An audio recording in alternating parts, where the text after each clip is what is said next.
Avant de rentrer dans le vif du sujet avec l'interview d'Aimé Bill, ancien gendarme belge, voici quelques images et rappels des événements dont nous avons eu écho en France par les médias, de ce qui s'est passé en Belgique autour des disparitions des enfants, puis de l'arrestation et du procès de Marc Dutroux. Je ne rentrerai pas dans les détails car d'autres l'ont fait avant moi. Et je ferai plus tard une vidéo sur certains aspects peu connus de ces enquêtes. Voici en quelques minutes les échos de l'affaire Dutroux en France, selon les médias de l'époque. Le 29 juillet 1996, l'enlèvement de Sabine, à Quimpré de Tournai, par un homme d'une trentaine d'années, cheveux châtains, rappelle les disparitions de Julie et Mélissa du 24 juin 1995 à Grasse-Olonne, près de Liège. La Belgique se demande alors si elle n'est pas victime d'un tueur en série. Les aveux de Marc Dutroux sont annoncés le 17 août 1996, ainsi que la découverte de 3 cadavres dans la maison de Sars-la-Bussière, ceux de Julie, Mélissa et Bernard Weinstein, un complice que Dutroux aurait supprimé. Puis on retrouve Laetitia et Sabine, vivantes, séquestrées, dans la maison de Dutroux à Marcinelle. Ressortent alors les dossiers des autres enfants disparus en Belgique, comme Anne et Effieux, disparus à Ostende le 22 août 1995. L'enquête policière montre des traces de pneus comparables à ceux de la CX de Dutroux. Du matériel pédopornographique retrouvé au domicile de Dutroux lancerait alors l'enquête sur la piste d'un réseau international. Les familles des victimes se sentent délaissées par la justice belge et la réaction d'un des pères montre bien l'ambiance tendue régnant en Belgique depuis le début de cette affaire. En effet, Marc Dutroux ainsi que sa femme Michèle Martin ont déjà été condamnés en 1989 à respectivement 13 ans et demi et 5 ans pour enlèvement, séquestration et viol de mineurs de moins de 16 ans. Alors que le procureur et le psychiatre y sont opposés, ils bénéficient d'une libération conditionnelle en 1992 accordée par le ministre de la Justice Melchior Wathelet. 18 août 1996, des fouilles sont menées au domicile de Dutroux à Sars-la-Bussière. 3 corps sont découverts, les restes de Julie et Mélissa et le corps de son complice Bernard Weinstein. L'autopsie de Julie et Mélissa montrera qu'elles sont mortes de dénutrition. Dutroux accuse alors Michèle Martin de ne pas les avoir nourries pendant sa dernière incarcération et de les avoir ainsi laissées mourir de faim. L'autopsie de Bernard Weinstein montrera qu'il a été enterré vivant après avoir subi de la torture. Michel Nioul, propriétaire de boîte échangiste, est présenté comme l'homme fort du réseau de prostitution. À ce moment, Dutroux est présenté comme l'homme de main de Nioul qui, avec le lièvre son complice, est chargé d'enlever, de cacher et de préparer les filles pour les clients. Le 22 août 1996, on peut suivre le deuil de Julie et Mélissa. Le 3 septembre 1996, les corps d'Anne et Effieux sont retrouvés sous le hangar du jardin de la maison de Michel Lelièvre à Jumet. Le 24 septembre 1996, la mère de Marc Dutroux met en avant une lettre envoyée au parquet de Charleroi en 1995 où était évoqué le passage de 2 jeunes filles chez Marc Dutroux, classées sans suite. Une 12e personne est arrêtée dans le cadre du réseau. Le 20 octobre 1996 a lieu la marche blanche à Bruxelles en mémoire des victimes de Dutroux. Celle-ci rassemble plus de 300 000 personnes et remue le gouvernement qui modifiera la Constitution en retour. Le 23 avril 1998, Dutroux réussit à s'échapper pendant quelques heures. Il profite de la consultation de son dossier au palais de justice pour s'enfuir. Après une poursuite en voiture, il est repris 3 heures plus tard. 1er mars 2004, ouverture du procès de Marc Dutroux à Arlon. Celui-ci va durer 4 mois. La liste des accusations de Dutroux est longue. Pendant le procès, l'attitude de Dutroux est provocante. Il s'endort dans le box, refuse de montrer son visage à la presse, d'où le floutage. 8 mars 2004, 5e jour du procès, Dutroux lève l'interdiction de filmer. La thèse du réseau international est battue en brèche. Le juge Langlois insiste sur le fait qu'il n'y a pas de réseau. Cette fois c'est terminé, Marc Dutroux est présenté comme un prédateur solitaire, avec quelques complices. 30 mars 2004, le gendarme Michaud est auditionné car il avait perquisitionné la maison de Marcinelle, alors même que Julie et Mélissa s'y trouvaient encore vivantes. Il avait ce jour-là entendu des voix d'enfants, soi-disant provenant de l'extérieur. Le dossier Othello apparaît alors au grand jour. Sabine vient témoigner de sa relation un peu étrange avec Dutroux, qui disait la protéger d'un méchant homme, qu'elle était sa femme, et qu'il était allé chercher Laetitia parce qu'elle s'ennuyait. La thèse du réseau entretenu par Dutroux semble définitivement s'envoler. 20 avril 2004, c'est au tour de Laetitia de témoigner. On parle de Michel Martin et de Michel Lelièvre comme des complices de Dutroux. Michel Nioul a disparu du panel. Les membres du jury, la presse et les accusés visitent la cage de Marcinelle à la demande du jury. 22 juin 2004, fin du procès. Marc Dutroux est condamné à la réclusion à perpétuité. Michel Martin, sa femme et complice, a 30 ans de prison. Michel Lelièvre, l'homme de main toxicomane, écope de 25 ans. La cour sera clémente avec Michel Nioul, 5 ans de prison pour trafic de drogue. Laetitia était persuadée de l'implication de Nioul dans son enlèvement. C'est une déception. À l'issue du procès, on ne sait pas qui a enlevé Julie et Mélissa. Vous me direz, il manque beaucoup d'informations. Et oui, et les dossiers X, et les affaires bis. À ce moment-là, on n'en parle pas en France. Ce qui était mis en avant, c'était le remue-ménage provoqué au sein de la population et la colère qui grondait vis-à-vis du gouvernement belge. Cela aboutira à une réforme des polices. Vous avez maintenant les bases pour aborder l'interview d'Aimé Bille, ancien gendarme ayant participé, mais surtout ayant été écarté des enquêtes Dutroux. Sachez que cette interview dure environ 3 heures et sera donc découpée en 3 vidéos d'1 heure. Bon visionnage.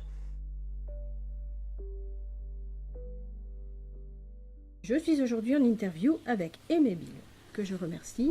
Bonjour, merci de me recevoir. Gendarme belge à la retraite, et qui n'est plus belge d'ailleurs, qui n'est plus belge, qui depuis le mois de mai a passé les examens pour devenir français et qui a réussi les épreuves. Et donc depuis le 10 mai, donc je suis devenu français et j'ai déjà ma carte d'identité française et je suis heureux et je ne regrette rien du tout. Parce que dans ce pays, en Belgique, la justice, elle est pourrie. Elle est pourrie. Alors vous voyez, on se plaint de la France, mais je crois que... Vous savez, ici en France, vous mettez quand même les politiciens en prison, mais en Belgique, mon Dieu, c'est tout autre chose. Il y a trop de protection et je crois que c'est ça qui est la cause de beaucoup de problèmes. Donc on va dire maintenant que vous êtes donc bien français à la retraite. Vivant dans le sud-ouest de la France et depuis 4 ans, et très heureux d'y vivre. La Belgique ne me dit plus rien du tout. Voilà. Et donc vous n'étiez pas n'importe quel gendarme. Vous avez été avec Patrick Debatz, les gendarmes qui ont été écartés de l'enquête sur l'affaire Dutroux. Non pas parce que vous faisiez mal votre travail, mais bien au contraire, parce que, à force de recueillir des faits inédits et des témoignages qui allaient bouleverser l'enquête, sûrement qu'on vous a empêché de poursuivre vos investigations, et cela par votre propre hiérarchie. Vous avez tout compris, ma hiérarchie, grâce à des faux en écriture commis par des gendarmes, donc des sous-officiers, par des officiers, par des magistrats. Pour moi, c'est une véritable association de malfaiteurs. Parce que bon, je ne sais pas comment une coalition de fonctionnaires, je ne sais pas comment les appeler. Parce que bon, donc ces gens ont accepté de voir les faux commis par, que ce soit au plus petit grade jusqu'au plus haut grade de la gendarmerie. Je prends le cas du commandant de la gendarmerie, qui a été bien mis, un général, un lieutenant général qui a été mis au courant des faux, puisqu'il y a eu une enquête sur nous, et les officiers qui ont mené l'enquête sur nous, M. Terling et M. Liners, ont découvert que nous, on n'avait pas commis de faux, mais que d'autres avaient commis des faux, et le commandant de la gendarmerie, le lieutenant général Franzen, n'a rien fait, normalement, il aurait dû intervenir, puisqu'il est bien intervenu pour nous, et puis, il a été trompé, il a été manipulé, mais ça, c'est pas mon problème. Quand tout a été fini, on n'a pas pu reprendre notre place parce que 15 gendarmes avaient signé une pétition pour que nous ne puissions pas revenir à la BSR de Bruxelles. Oui, parce que c'est ça qui est fou, c'est que quelque part, vous avez bien été complètement blanchi. Complètement. On a bien prouvé qu'il n'y avait rien de vrai dans toutes les accusations. Il y a même eu des preuves qu'il y a eu des faux contre vous, oui, etc. Et d'autres ont fait des erreurs, mais par contre, ceux-là, ils n'ont rien eu. Jamais. Non, vous preniez le plus petit, je prends le cas par exemple du gendarme Joël Gérard, qui a fait un procès verbal. Normalement, quand vous avez un procès verbal, il a une date, il a un numéro. Lui, il est parvenu à faire un procès verbal qui a 2 numéros différents et 3 dates différentes. Lui, si vous le prenez, lui, qu'est-ce qu'il va dire? Oui, mais c'est le chef qui m'a dit que. Le chef, il va dire, oui, mais c'est l'adjudant qui m'a dit que. L'adjudant, il va dire, oui, mais c'est le capitaine. Et puis, donc, non, ils se tenaient tous. Bon, ils ont eu la paix royale, ils ont eu une belle fin de carrière, ils ont eu des promotions. Et donc, pour les remercier d'avoir chipoté dans les dossiers, quoi. savez, moi je pensais des choses pareilles dans des films à la télévision, mais vos propres collègues qui commencent à prendre vos PV, les falsifier et les donner à des journalistes, c'est du jamais vu quand même. Et tout ça avec la couverture de la magistrature belge. Naturellement, quand un juge d'instruction est proche, on en reparlera plus tard, de la Champignonnière, est proche d'un des suspects, il faut quand même se poser des questions, quoi. Donc, pouvez-vous en quelques mots nous présenter votre rôle dans l'enquête sur l'affaire Dutroux? Eh bien, donc, en 1996, au mois d'août, lorsque les petites filles sont découvertes, lorsque Dutroux est arrêté et qu'on découvre le corps des petites Julie et Mélissa, les magistrats de Neuchâteau, donc M. Bourlet et M. Conrot, en contact avec l'état-major de la gendarmerie, demandent notre assistance. Pourquoi? Parce que nous sommes une section financière et donc une section de recherche financière. Et ils avaient déjà eu recours à nous pour une autre affaire, donc dans l'affaire du ministre Coles qui a été assassiné, il y avait des titres volés, donc on était intervenus. Bon, ils avaient peut-être apprécié la qualité de notre travail, et donc lorsque l'affaire Dutroux a éclaté, ils nous ont appelés pour faire l'enquête financière, l'enquête fiscale. Bon. Pendant cette enquête, elle a commencé, disons, le 21 ou le 22 août, et déjà début septembre, lorsque Patrick de Baat se rend à Neuchâteau chez le juge Conrot, il y a un appel qui arrive. C'est une dame qui s'exprime en néerlandais. Le juge ne parle pas le néerlandais là-bas à Neuchâteau. Il donne la communication à Patrick, et donc Patrick prend des notes et puis il donne au juge en pensant, tiens, ça c'est un travail pour la police judiciaire, puisque c'est lui qui s'occupe de ce volet-là. Et le juge dit non, vous en occupez. Et donc c'est à ce moment-là qu'on rentre dans ce qu'on a appelé les témoins X. Mais moi, de mon côté aussi, avec d'autres collègues naturellement, on travaille dans le volet financier. On a fait des perquisitions chez Dutroux. On a saisi des dossiers à l'inspection des impôts. Et moi, le vendredi 13 septembre 1996, je suis là dans le dossier fiscal de Dutroux et je découvre un document impressionnant. Je me dis, mais c'est pas possible, donc je rédige vite un procès verbal que j'envoie par fax à Neuchâteau. Julie et Mélissa sont enlevées le 24 juin 1995 et vers le 10 août 1995, un gendarme qui est malheureusement décédé, qui s'appelait René Michaud, se rend aux impôts et il dit voilà, je travaille pour une cellule spécialisée, pour un magistrat, donc une cellule dans la disparition d'enfants, et pour des magistrats, et pour un magistrat, et je fais des recherches sur Dutroux et sa femme. Et donc j'ai besoin de maximum de renseignements. Et cet inspecteur des impôts, ce responsable des impôts, fait toutes les recherches et il recontacte René Michaud le 16 août et il lui donne tous les renseignements pour retrouver, tous les renseignements sur Dutroux. Il dira même qu'il a téléphoné à Dutroux pour avoir des compléments d'information, donc sur ses maisons, ses voitures, les couleurs et tout le bazar. Donc c'est triste quand même qu'on a autant de renseignements et qu'on ne fait pas grand-chose. Je ne vais pas dire qu'on ne fait rien, mais on ne fait pas grand-chose. Et on fait une perquisition. Si on avait été l'équipe de Patrick de Baat, le 10 août, on aurait déjà mis une équipe en surveillance sur la maison de Dutroux. Tandis qu'ici, qu'est-ce qu'on fait? Je sais pas, on a fait quelques petites observations et on fait 2 perquisitions chez Dutroux. On en fait une le 13 décembre et là on entend des bruits, des cris d'enfants. Apparemment c'est secondaire. On trouve un spéculum, on trouve de la crème vaginale et on trouve du chloroforme. Et on ne fait rien. Alors qu'est-ce que vous voulez? Et 6 jours après on y retourne et rien. Et les petites, apparemment, sont toujours en vie.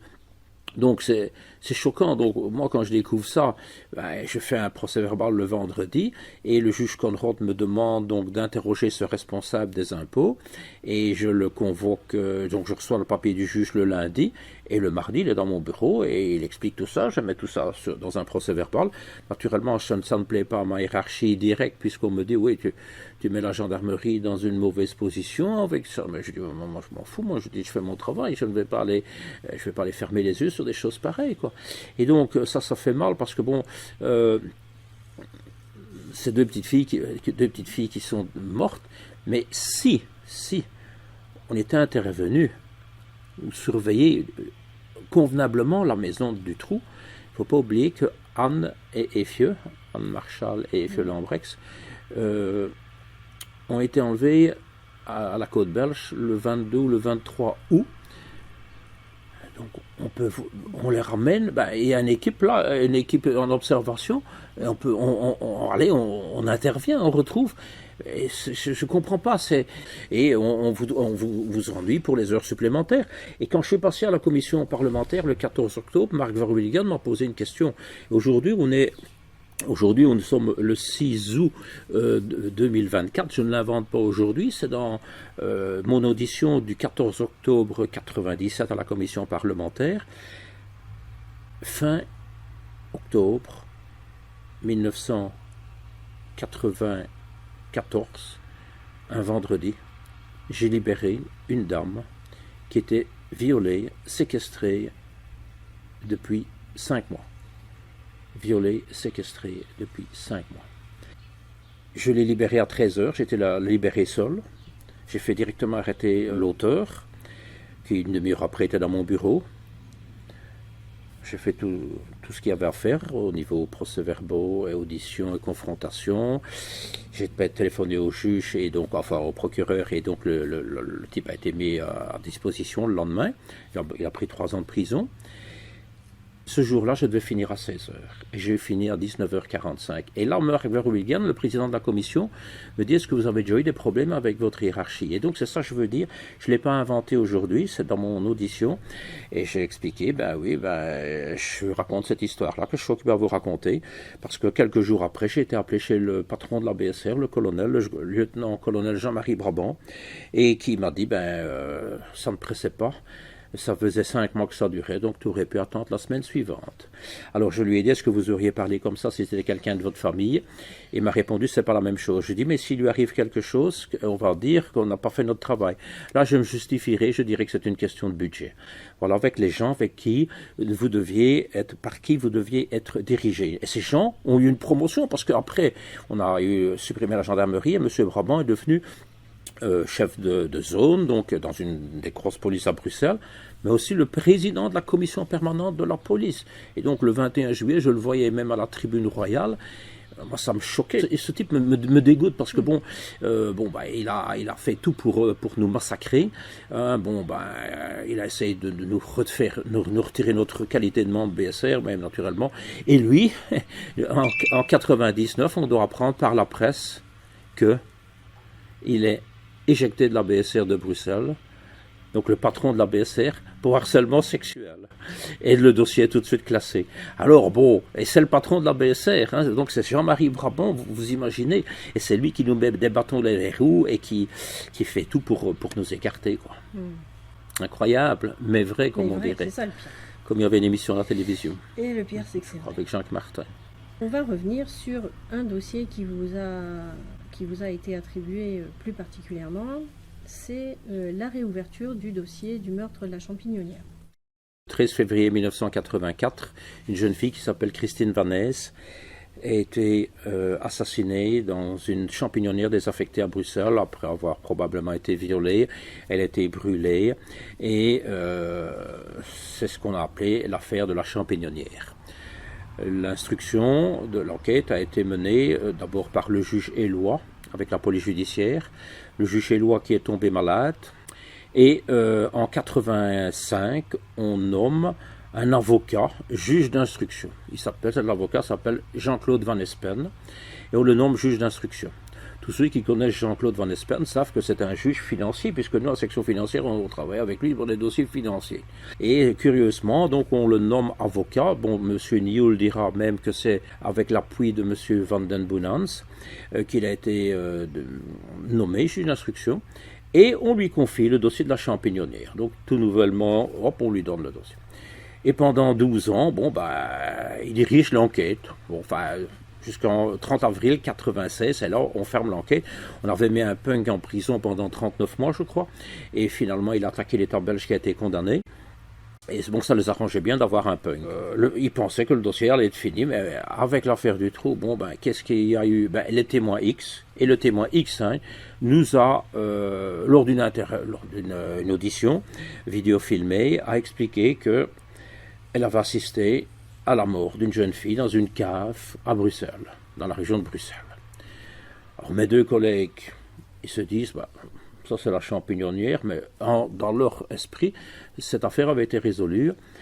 Mais il faut savoir que pendant que mes collègues faisaient les auditions de Regina Louf et le témoin X1, il y avait des magistrats, des gens de la police judiciaire, des officiers de gendarmerie qui étaient dans la régie et qui voyaient qu'il n'y avait pas de manipulation possible, que tout était, il n'y avait pas de trucage. Et un des magistrats dit, un magistrat national dit, mais ce qu'elle raconte là, c'est l'affaire de la champignonnière et qui n'est pas résolue, et on va vous redonner le dossier. Et c'est ainsi que le 4 décembre, on nous donne le dossier, et moi, je suis en congé ce jour-là, et le 5, j'arrive dans mon bureau, et je me retrouve avec une pile de dossiers, et on me demande d'en faire une synthèse. Bon, naturellement, moi je me dis, je ne vais pas commencer directement sur ça, je le fais, on avait des jeunes en renfort, je fais photocopier tout le dossier, et le classer, comme ça le dossier original peut repartir au palais de justice, parce que si un avocat ou le juge en a besoin, si demain il y a une arrestation, moi je ne veux pas, tandis qu'ainsi j'ai les pièces pour travailler, et donc on met tout dans une dizaine de classeurs, donc c'est assez volumineux, des gros classeurs. Et donc je commence ma synthèse vers le 10 décembre, et là j'ai directement Jean-Luc Duterme, qui est le numéro 2 de la BSR, qu'on a nommé patron de l'antenne. Qu'est-ce que tu fais? Tu vas pas perdre ton temps avec ça, on n'est pas là pour refaire les enquêtes des autres. Je dis, moi on m'a demandé de faire une synthèse, je fais une synthèse. Bon, le lendemain, même chose. Oui, mais je dis, mon chef m'a demandé, moi je ne t'ai rien demandé. Il dit, mon chef c'est Patrick Debatz, bon, moi on me l'a demandé, je le fais. Et comme ça tous les jours, même le samedi matin, je voyais encore sa femme sous le trottoir avec sa sacoche, enfin sa femme ou peut-être une autre, j'en sais rien. Mais bon, il y avait une femme, je me retournais, je le voyais parce qu'il venait d'arriver comme un fou de furieux dans mon bureau pour voir si je travaillais, si je dormais pas, quoi. Et donc c'était sa façon de venir contrôler. Finalement, au mois de fin décembre, je dis, bon, moi j'en peux plus, et je dis, on va commencer des auditions, on verra bien, on va avancer comme ça. Je contacte le parquet, je demande pour une remise à l'instruction. Entre-temps, M. Van Espen était décédé, et donc la magistrate, le 30 décembre, Mme Sommers reçoit les dossiers. Mme Sommers qui se plaindra de nous par après, mais le 31 décembre, elle me téléphone quand même, elle me dit, envoyez-moi quelqu'un à la maison. Moi, je me dis, chercher des apostilles, donc des devoirs à faire. Et mon collègue revient avec une bûche glacée. Donc, c'est un magistrat qui vous envoie une bûche glacée. C'était la première fois de ma vie, la seule fois de ma vie que je recevais un cadeau d'un magistrat, et c'était une bûche glacée. Alors, donc, ça n'était pas contente de nous. Moi, je comprends pas que le 22 juillet de l'année suivante, elle fasse un rapport ridicule d'accusation qui ne tienne pas la route. Elle reçoit ma première synthèse de 88 pages. On se voit le 2 janvier. Le 2 janvier, j'y vais avec mes deux collègues, Michel Klipp et Rudy Hoskens, et elle dit, Monsieur Bill, il faut continuer la synthèse. Je dis, alors vous me donnez un ordre écrit. Bon, ça va qu'elle dit, hop, elle l'écrit. Je dis comme ça, j'ai du terme, il va la fermer avec un papier comme ça. Et elle me dit, mais une chose, Monsieur Bill, vous ne pouvez plus écrire tout ce que vous trouvez. Donc toutes les anomalies, mais elle me dit ça un 2 janvier, à l'époque de la commission parlementaire, où on voyait tous les soirs des conflits entre gendarmes, policiers et magistrats. Si je l'ai dit, non, vous ne l'avez pas dit. Moi ici, elle me dit, vous me le racontez, mais vous ne l'écrivez pas. Alors après, on m'aurait dit, on m'aurait coincé pour faux par omission, on m'aurait dit, je ne l'ai pas marqué. J'ai continué ma synthèse, j'en ai fait un procès verbal de 202 pages, et j'ai mis en évidence tous les manquements, tous les dysfonctionnements constatés, des pièces disparues, des pièces rajoutées, qu'on ne sait pas d'où elles sortent, des incompréhensions. Quand je vois cette jeune fille qui a été assassinée le 13 février 84, elle voit un médecin, un ORL, le 20 janvier, le docteur Allard, et il lui fait un certificat médical de 5 jours. Normalement, le certificat devrait dater du 20, il date du 25, 5 jours. Les parents n'étaient même pas au courant. Donc, le certificat est rentré à l'école l'a donné à la police judiciaire, et la police judiciaire, ils ont attendu 59 mois pour aller questionner le docteur Allard. La maman de Christine, elle a été entendue en 1991, 7 ans après.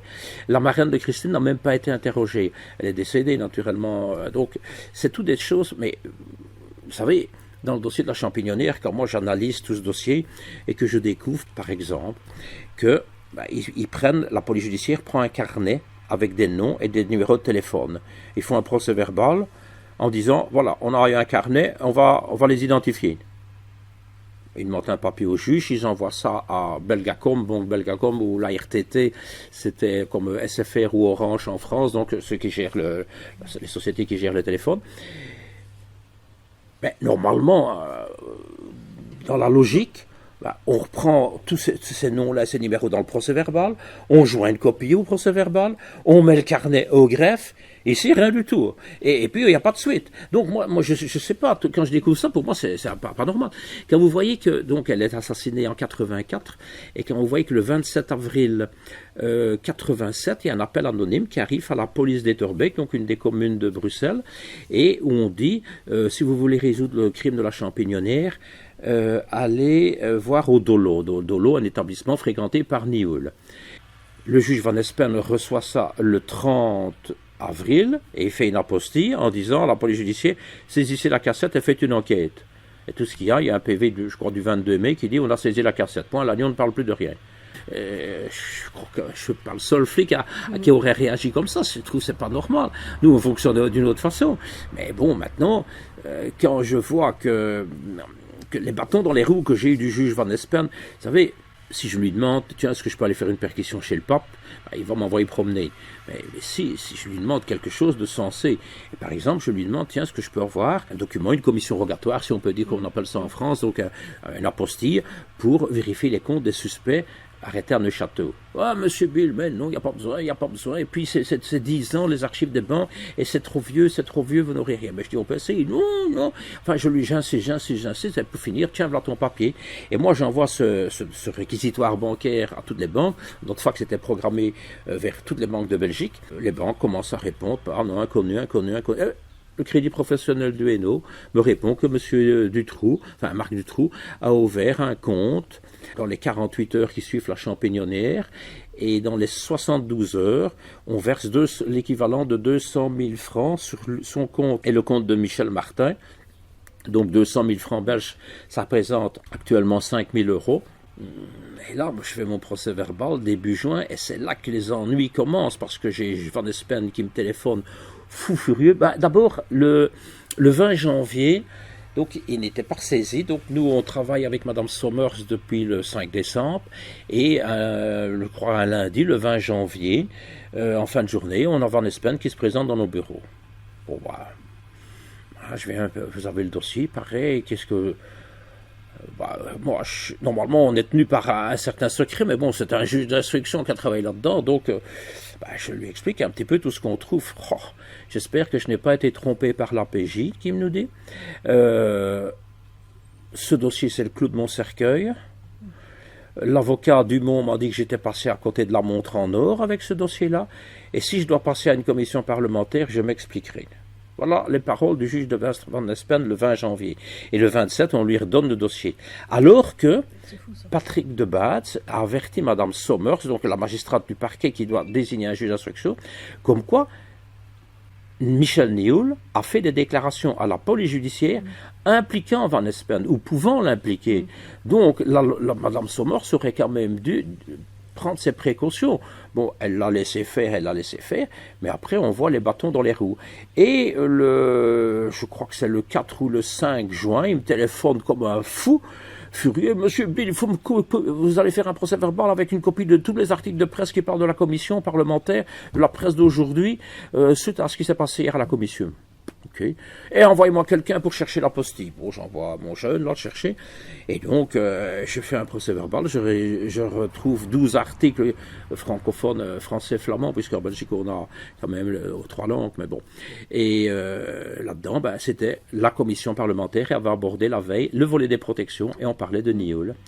Et puis, le 20 juin, c'est un vendredi, mes collègues du Terme, Pourbet, Dernicourt, et je crois Decker, oui, ils vont tous les 4 chez Van Espen, on ne sait rien de ça, ils font une réunion, c'est pas une réunion secrète, et le dimanche, Van Espen, je ne sais pas s'il fait ça de chez lui ou au palais de justice, il rédige une note de 3 pages en disant qu'il suspend l'enquête, et qu'il y a des interférences avec la commission, enfin bon. Et moi, donc c'était un dimanche, et la lettre arrive le mardi à la gendarmerie de Bruxelles. Et moi, le matin, je suis parti à Charleroi entendre une des anciennes maîtresses de Dutroux. Et quand je rentre vers midi et demi, 1h, on nous dit, après-midi, vous êtes tous mobilisés, vous êtes tous ici, il y a une réunion. Okay. Et puis bon voilà, Duterte n'est pas là, je crois qu'il y a un décès dans sa famille.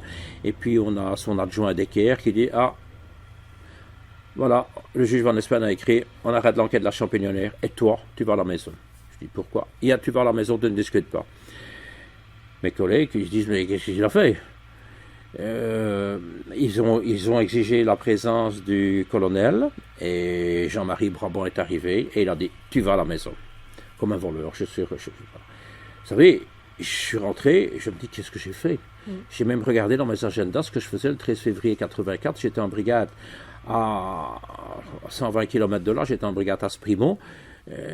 J'étais de permanence parce que je me suis dit maintenant est-ce qu'il ne m'accuse pas d'avoir comme il meurt de la Champignonnière, quoi, j'en sais rien moi.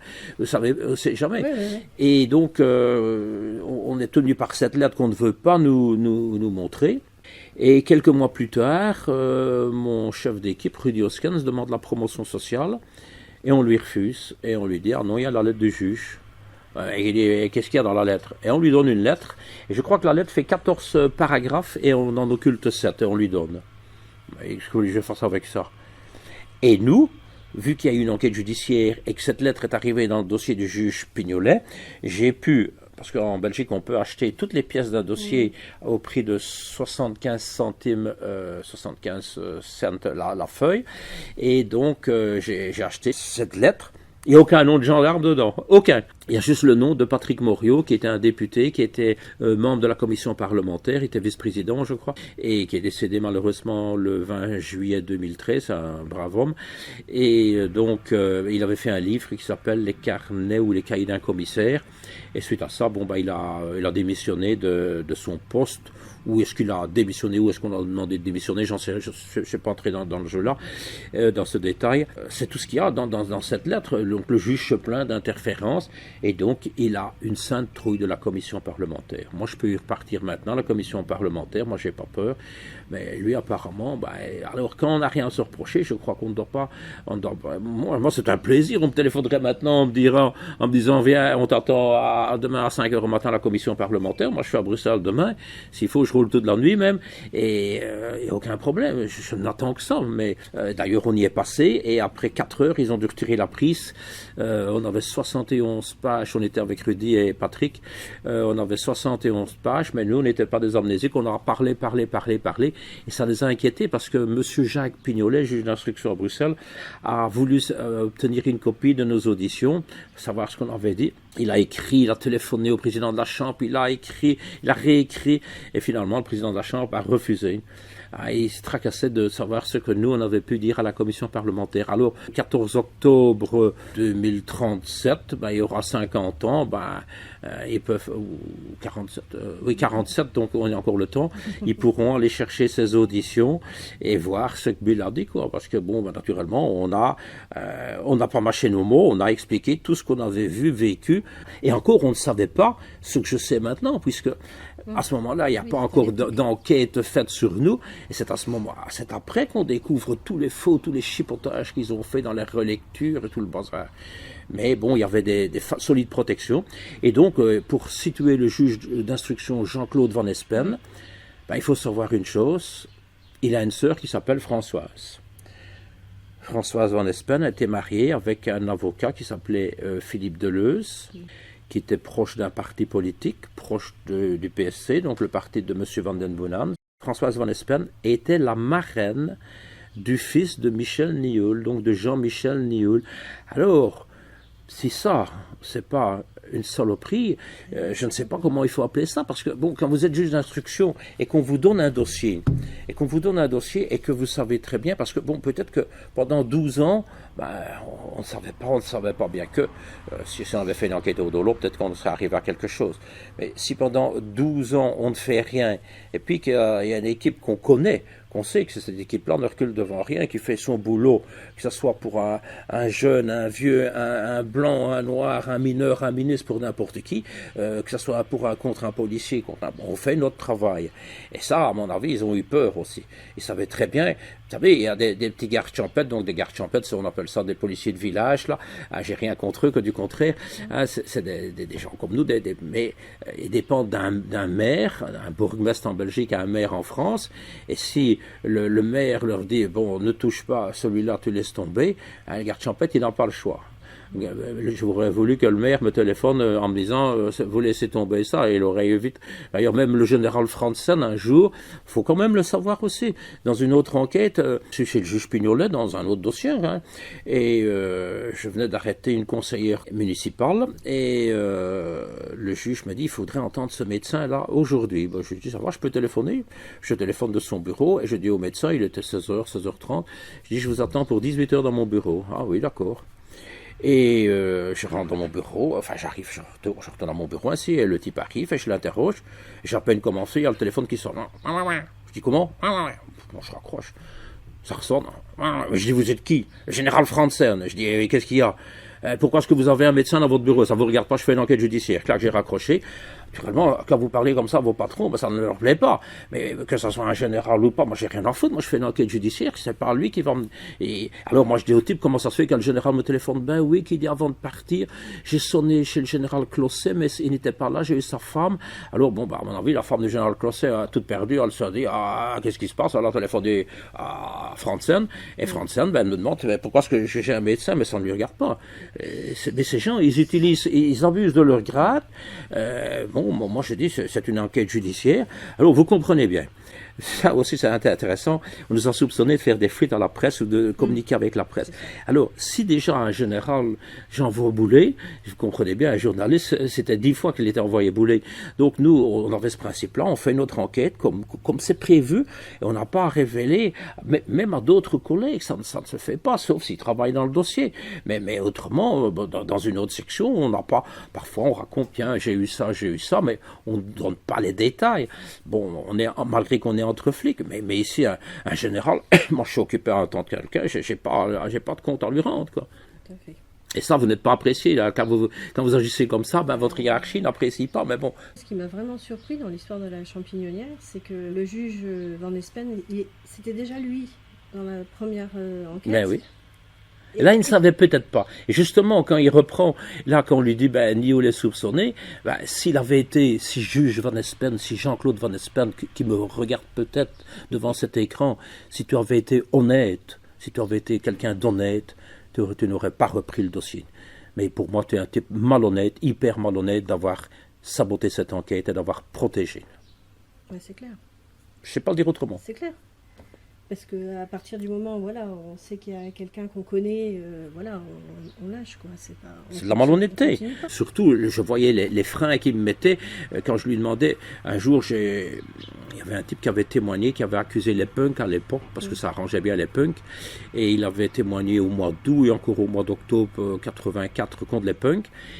Mais bon, quand j'ai vu les antécédents de ce type, bon, j'ai fait un procès verbal, j'avais préparé des questions un week-end à la maison. J'ai jamais pu l'entendre, Jean-Claude Van Espen a refusé. J'ai pu entendre des policiers, mais pas les chefs d'enquête. Alors, quand vous avez une enquête comme ça, enfin une enquête comme ça ou une autre enquête, vous avez un chef d'enquête. Ici, même des gens de la police judiciaire étaient étonnés qu'il y avait 2 chefs d'enquête. Il y avait M. Collignon, M. Guy Collignon et M. Georges Coppens. Alors, quand, le 30 décembre 1996, mon collègue Philippe Pourbain, qui est devenu un adversaire par après avec leur cabale contre nous, interroge Michel Forgeot, le patron du Dolo, et qui lui demande, tiens, vous savez me citer des noms de personnes qui venaient? Ah ben, commissaire un tel, officier un tel, juge un tel, magistrat un tel, politicien un tel. Et vous avez un des 2 chefs d'enquête de la Champignonnière, M. Guy Collignon. Il est cité dedans. Je crois que c'est le PV 119 249 du 30 décembre. Alors, bon, on se comprend pourquoi on n'a pas fait la postille, on n'a pas donné suite, on n'a pas fait d'enquête sur le Dolo. Mais bon, ça ne va pas des choses pareilles. Alors, maintenant, si Van Espen n'a pas réagi quand la police judiciaire n'a rien fait en 87 sur le Dolo, il ne faut pas oublier qu'il y avait un punk d'arrêté. Donc il y a eu des avocats qui ont vu ça. Le dossier est passé dans les mains de combien de magistrats du parquet substitut. Il est passé à la cour d'appel, donc ça veut dire des membres du parquet général. Il n'y a jamais personne qui a dit, tiens, on n'a pas fait d'enquête sur le Dolo. Ça les arrangeait bien. Oui, parce que ça, là, on parle du juge, mais au-dessus, donc j'imagine. Pourquoi au-dessus Ah ben ils s'entendent bien tous ensemble, hein, ils se tiennent. Hein. Ils se tiennent, c'est tout. C'est ça. Pour moi, c'est une association de malfaiteurs. Et je le vois bien quand le juge Pignolet a mené son audition, son enquête sur nous, ben, tout était fait en faveur de Van Espen, parce que Van Espen, il a fait un faux procès verbal pour m'accuser, donc avec cette gendarmette, la Laurence, là. Eh bien, Van Espen va faire une fausse déclaration, et moi j'arrive chez Pignolet, et je lui dis, mais regardez, il y a un compte rendu d'une réunion du 17 mars avec le juge Van Espen, comme qu'on lui a dit ça. Et il est là comme ça, avec la feuille. Je ne sais rien faire de ça, et il met à la poubelle. Jacques Pignolet, complice de Van Espen, complice de toute cette association de malfaiteurs. Je n'ai pas d'autre mot. Comment est-ce qu'il faut le dire autrement? C'est tout. Autrement, qu'est-ce qu'il doit faire? Ben, il doit appeler Van Espen et dire, eh oh, regarde un peu, il y a un compte rendu ici, et tu dis que tu n'es pas au courant. Parce que là, ça n'est plus Bill contre Van Espen. C'est De Pauw qui, entre-temps, s'est retourné contre nous. C'est lui qui a fait le compte rendu, qui a signé. Il y a Michel Klipp qui est présent à cette réunion. Il y a Rudy Oskens qui est présent à cette réunion. Donc on va être 4 contre Van Espen. Donc Van Espen, il doit s'écraser. Alors Pignolet, il ne fait rien.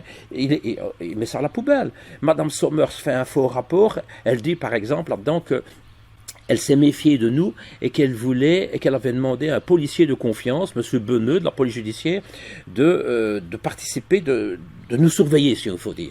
Parce qu'on était des monteurs de dossiers. Donc elle écrit ça dans un rapport du 22 juillet. 7 mois après nous avoir offert une bûche glacée. Et M. Beneux est appelé chez M. Pignolet. Et M. Beneux, il dit, c'est pas vrai. C'est pas vrai. Pignolet ne l'entend pas. Mais tout ça, c'est pas inscrit chez Pignolet. Mais nous, qu'est-ce qu'on fait? On dépose plainte contre M. Beneux au comité P, donc la police des polices. Beneux, entendu. Et là, Beneux dit, ben, j'ai été reçu par Pignolet, et j'ai dit que c'est pas vrai. Parce qu'autrement, Pignolet devait de nouveau appeler Madame Paul Sommers et dire, et il y a quelque chose qui ne va pas. L'un des deux ne dit pas la vérité. Comme dirait Marc Verwilligen, le président de la commission parlementaire. Jacques Pignolet a mené des instructions uniquement à charge.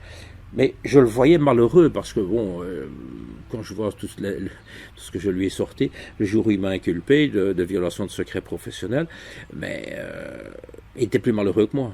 Il me l'a dit, j'ai pas le choix. Donc les ordres venaient de plus haut. De plus haut, c'est quoi? Vous avez le procureur général, André Van Oudenhoff, l'ancêtre du palais de justice là-bas. Mais, M. Van Oudenhoff, aussi un type malhonnête. Vous savez, c'est un des plus hauts magistrats du pays. M. Van Oudenhoff, moi je lui ai écrit 62 fois, il n'a jamais répondu. Et la 63e fois, je l'ai fait par fax, par recommandé avec accusé de réception et par courrier normal. Avec copie au ministre de la Justice et copie au commandant de la gendarmerie. La seule chose qu'il a fait, ce fou, c'est d'écrire au commandant de la gendarmerie pour voir si j'avais pas un problème psychologique. C'est tout ce qu'il a fait. Mais, quand toutes les enquêtes sont finies, quand M. Pignolet rend son dossier, que le parquet dit, ben, il n'y a rien, que la chambre du conseil, après 4 passages, dit, ben, il n'y a rien, ils sont tous malheureux. Eh bien, on est le 20 janvier 2000, et le 30 mars 2000, André Van Oudenhoff, procureur général de Bruxelles, envoie un rapport de 17 pages d'accusation au colonel du Châtelet, donc à l'état-major de la gendarmerie, 17 pages d'accusation sur Debatz et Bill. 17 pages. Alors, quand vous avez le colonel du Châtelet, qui est le directeur général du personnel, qui me téléphone un soir et qui me dit, cette fois vous êtes mort, il dit, j'ai le rapport du procureur général. Ben, je dis, ça va, on verra.